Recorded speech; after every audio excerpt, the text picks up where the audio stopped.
Bonjour à tous et bienvenue dans notre Connect Group. On est content de se retrouver ensemble pour partager et pour pouvoir exprimer chacun ce qu'on a dans notre cœur par rapport aux différentes choses qu'on a entendues dans le message de dimanche dernier. Oui, nous sommes dans la série Mission 005 où nous voyons les 5 essentiels pour accomplir la mission que Dieu nous a donnée.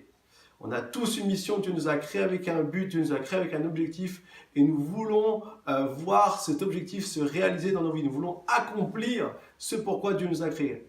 Alors c'est pour ça que nous avons commencé à voir différentes choses, notamment comme la perception, la provision ou la puissance qui sont des éléments essentiels. Et cette semaine, nous allons voir la persévérance. Si on reprend un peu l'histoire de Moïse, qui est un peu notre fil conducteur dans cette série, nous voyons qu'une fois que le peuple est sorti d'Égypte miraculeusement après les 10 plaies et qui se sont retrouvés face à la mer et que là où ils étaient coincés, eh bien, Dieu, à travers de Moïse, a pu créer un chemin en ouvrant la mer en eux. Finalement, ils sont arrivés de l'autre côté de la mer. Et de l'autre côté de la mer, on pense que ça y est, ils sont arrivés, ils vont aller dans le pays promis. Mais ce qu'on se rend compte dans cette histoire, c'est que non, ils sont arrivés dans le désert. Et le désert, c'est pas l'endroit le plus commode. Je sais pas si vous avez eu la chance de pouvoir aller dans un désert. Moi, ça m'est arrivé en Australie. C'est pas là où vous avez vraiment envie d'être. C'est beau d'aller faire un tour, d'aller voir un peu comment c'est, mais on est très content de vite retourner à la voiture et de partir. La réalité, c'est que dans le désert, eh bien, on manque de tout. On manque d'eau, on manque de nourriture, on manque de tout ce qu'on a besoin en fait pour pouvoir vraiment vivre pleinement. Et donc ici, le peuple d'Israël va se retrouver dans une situation difficile. Et très vite, ils vont commencer à se plaindre, à murmurer auprès de Moïse. La chose que nous, on ne fait jamais, bien sûr. Et donc, du coup, ils vont commencer à dire à Moïse, oui, on n'a pas d'eau, on est venu ici, on va mourir de soif. Ou ils ont dit, regarde, on n'a rien à manger. Pourquoi on n'est pas mort en Égypte? Puisqu'ici, on va mourir de faim. Et à ce moment-là, donc ce peuple va rentrer dans un cycle négatif de plainte. Et dans ce cycle négatif, ce qu'on remarque jusqu'au bout, lorsqu'ils vont se retrouver et que Moïse va envoyer des espions pour aller explorer le pays de Canaan, le pays que Dieu avait promis à son peuple, et bien jusqu'au bout, ils vont être dans ce cycle négatif. Ce cycle de plainte, ce cycle de murmures, ce cycle de choses négatives qui vont les emmener à voir les choses d'une manière totalement noire. Et lorsqu'on regarde à ce cycle, on peut remarquer deux choses. Premièrement, lorsqu'on est dans une situation où on est dans le manque, ce qui nous arrive à tous, hein, on passe tous par des déserts. On a tous à un moment donné un désert auquel on doit faire face. Et bien lorsqu'on est dans ce cycle-là, le danger, c'est de rentrer dans la comparaison. Ici, le peuple d'Israël a comparé avec l'Égypte. Ils sont sans cesse en train de comparer avec l'Égypte. Il faut se rappeler quand même qu'en Égypte, ce n'était pas le super endroit, puisque Dieu a entendu les gémissements du peuple, et c'est pour ça qu'il a envoyé Moïse. Mais ils sont en train de comparer, en Égypte, au moins on pouvait manger, mais ils souffraient des fouets des Égyptiens. Et puis finalement, ils étaient aussi un peu malmenés là-bas en Égypte. En fait, on voit que le peuple, en comparant ces choses, eh bien, va amener à cette finalité qui va se découler de ça, c'est de se sentir incapable, de voir cette incapacité et finalement, quasiment d'arriver à l'abandon. C'est ce qu'on voit lorsque les espions vont revenir du pays promis, ils vont dire, on a vu les fruits, on a vu ce que Dieu avait dit, le pays où coule le lait et le miel. Mais par contre, on a vu les géants, on a vu le peuple qui a une ville fortifiée qui est imprenable.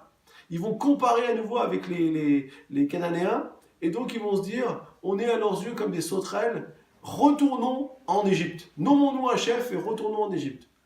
Leur décision, c'est d'abandonner et de retourner en Égypte. Et en réalité, cette situation, eh bien, c'est une situation où nous, on peut se retrouver dans la même chose. Puisque lorsque on est dans ce cycle négatif où on manque, et qu'on commence à comparer soit avec d'autres personnes, on dit « Ah ben lui, on a l'impression que tout va bien pour lui ». Ou alors qu'on compare avec une autre situation qu'on a déjà vécue et qu'on a l'impression qu'on n'arrivera pas à se sortir de cette situation, la tendance qu'on a, c'est de vouloir abandonner. Et c'est ce que l'ennemi va vouloir pour nous, abandonner. Mais ici, la bonne nouvelle, c'est que lorsqu'on regarde Moïse, on voit un autre cycle. Un autre cycle, cette fois-ci vertueux, puisque Moïse, finalement, il a vécu les mêmes choses que le peuple. Hein. Il était avec le peuple. Mais Moïse, quand il va se retrouver dans le manque, parce que Moïse aussi avait faim, Il n'y a pas que le peuple qui avait faim. Moïse aussi avait faim. Moïse aussi avait soif. Mais lorsqu'il va se retrouver dans cette situation, qu'est-ce qu'il va faire? Il va aller trouver Dieu. Et lorsqu'il va aller trouver Dieu, Dieu va lui donner des instructions. Il va lui donner quelque chose. Et donc, qu'est-ce qui va se passer? Il va être dans l'espérance. Il va pouvoir espérer. Il va pouvoir voir que ce projet, cette mission qu'il avait d'aller dans le pays promis, c'est faisable. Même en étant dans le désert, eh bien, Dieu va envoyer la manne. Alors c'est vrai qu'au bout d'un moment, tous les jours, la manne, ça ne peut pas toujours être marrant. Mais au moins, on peut espérer qu'on va aller dans ce pays où coule le lait et le miel. Et en fait, on voit ici clairement que ce cycle vertueux, c'est j'ai un manque, je fais appel à Dieu, j'ai une espérance. Et cette espérance, la Bible nous dit dans Romains 8, 24, 25, que l'espérance nous amène à attendre avec persévérance. Lorsqu'on espère, lorsqu'on voit les choses que Dieu veut nous donner, eh bien, on peut s'attendre à pouvoir expérimenter les bonnes choses qu'il a pour nous. Ça nous aide à persévérer. Et c'est tellement important pour accomplir la mission que Dieu nous a donnée. Il y a des moments, il faut juste persévérer. Et en fait, ce qu'on voit même dans l'espérance, dans ce passage de Romains 8, c'est que, qu'est-ce que ça veut dire espérer? Ça veut dire être capable de visionner ce que je ne vois pas encore. C'est être capable de voir les choses, peut-être, qui ne sont pas encore là. Je suis un pasteur qui s'appelle Stephen Furtick aux États-Unis. Et ce que j'aime chez lui, c'est lorsqu'il a commencé son église, alors qu'ils étaient peut-être une petite centaine, quelques temps après qu'il ait commencé, il commençait déjà à dire que des milliers de personnes vont être touchées par l'impact que Dieu va faire à travers cette église. À l'époque, beaucoup se sont moqués de lui. Beaucoup ont même dit que c'était un petit orgueilleux. Beaucoup ont dit plein de choses sur lui. Mais il y a quelques années en arrière, ils ont pu baptiser la 10 millième personne. Et lorsqu'il a baptisé la 10 millième personne, 10 000 personnes en l'espace, je crois, de 8 ans, eh bien, on a vu que il a remontré les vidéos de ce qu'il prêchait à l'époque. Et c'est pour ça que parfois, pour pouvoir aller au bout, on doit se demander à Dieu qu'il nous montre ce qu'on doit voir, qu'on puisse s'accrocher aux choses que Dieu nous montre pour pouvoir espérer, pour pouvoir avancer et ne pas être dans ce cycle négatif de dire de toute façon on n'y arrivera pas, de toute façon ça ne marchera pas. Ensuite, ce qu'on voit dans ce thème encore de la persévérance, c'est ce que Jacques nous dit dans l'épître, la première chapitre de l'épître de Jacques, où il nous parle justement de la joie aux diverses épreuves auxquelles on est confronté. Alors, comme je disais dimanche, non, Jacques n'est pas sadomaso. Non, on n'est pas tous en train de dire chouette, j'ai une épreuve. Personne n'est heureux de devoir faire face à une épreuve. Mais ce que Jacques avait compris, et c'est ce qu'il a voulu transmettre dans son épître, c'est qu'une épreuve, même si elle est difficile, quelque part, elle peut avoir quelque chose de positif. Et qu'est-ce que c'est la chose positive de l'épreuve? C'est qu'elle nous amène à persévérer. Une épreuve, ça nous amène à persévérer. Il explique que cette chose positive qu'il va nous donner, c'est la persévérance. Comment on peut persévérer? C'est lorsqu'on accepte que Dieu parfois nous mette à l'épreuve. Lorsqu'on accepte la mise à l'épreuve. Vous avez tous été à l'école, ou au moins vous connaissez des gens qui ont été à l'école, ou vous avez des enfants qui vont à l'école. On nous apprend plein de choses. Maintenant, pour vraiment savoir ce qu'on a retenu, pour vraiment savoir comment on peut, les choses qu'on a acquises, eh bien, on doit faire un test. Personne n'aime les tests. J'ai rarement rencontré des gens qui aiment devoir faire un devoir où on va tester leurs connaissances. En tout cas, si vous avez des enfants comme ça, gloire à Dieu.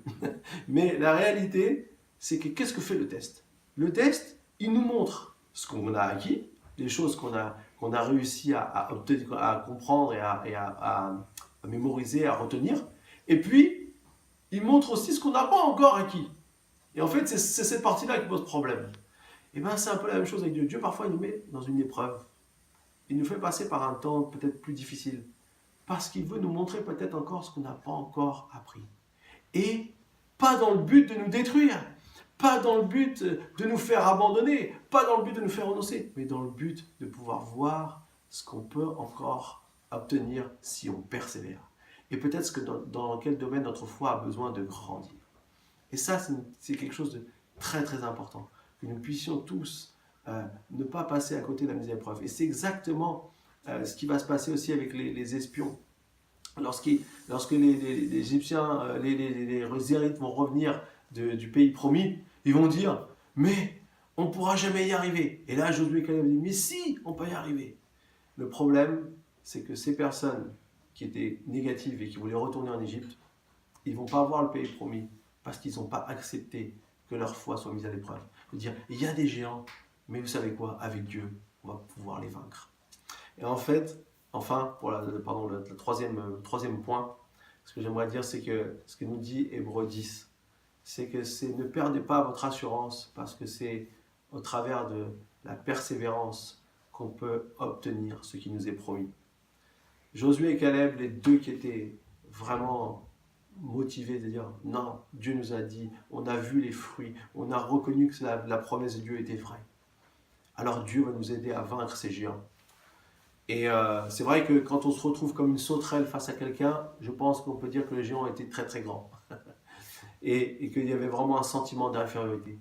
Mais la réalité, c'est lorsque je persévère, lorsque je suis prêt à aller jusqu'au bout, de ne pas perdre mon assurance, de croire en ce que Dieu m'a promis, alors je vais pouvoir aussi obtenir ces choses.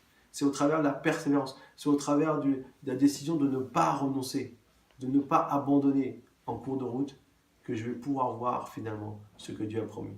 Et vous savez, dans chaque épreuve, dans chaque difficulté, l'assurance qu'on a, la plus grande assurance, c'est que Dieu ne nous abandonne jamais. Même si il faut accepter d'être mis à l'épreuve, Dieu ne nous abandonne jamais et il est toujours à côté de nous. Et va nous aider à faire réussir. Et lorsqu'on lit Josué 6, on voit que c'est Josué qui va donner les instructions au peuple de faire 7 fois le tour de la ville le 7e jour, et qu'à la fin, ils vont crier. Et ces murailles qui étaient aux yeux des espions impossibles à vaincre vont s'écrouler. C'est Josué qui va ordonner au peuple de crier fort et les murailles vont s'écrouler.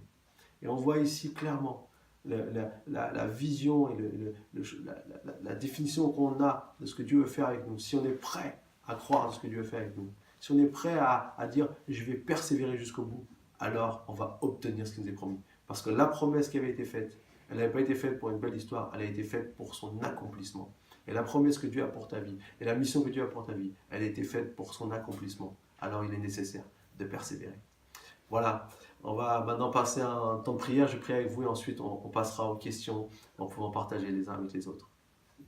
Seigneur Jésus, merci pour cette merveilleuse promesse que tu nous fais d'être avec nous toujours, mais surtout que nous puissions saisir l'enjeu de persévérer dans les moments difficiles. Oui, on passe tous par des temps de désert où on manque de certaines choses, où on a besoin d'expérimenter ta provision divine. Mais lorsqu'on fait appel à toi, eh bien, on peut toujours passer à l'étape d'après, on peut toujours espérer d'arriver au bout de ce que tu nous as dit, de ce que tu nous as montré. Et merci parce que lorsqu'on te reste fidèle, eh bien, on a toujours cette force pour continuer. Même si parfois on a l'impression que les circonstances sont tellement difficiles qu'on n'y arrivera pas.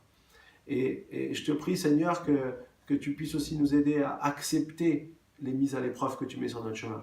Oui, parfois, c'est difficile. Parfois, ça nous demande du courage, ça nous demande des efforts. Mais Seigneur, la réalité, lorsqu'on accepte cette mise à l'épreuve, eh bien, on peut se rendre compte de tout ce que tu veux encore nous montrer, de tout ce que tu veux encore nous équiper pour pouvoir aller au bout, pour aller à l'accomplissement.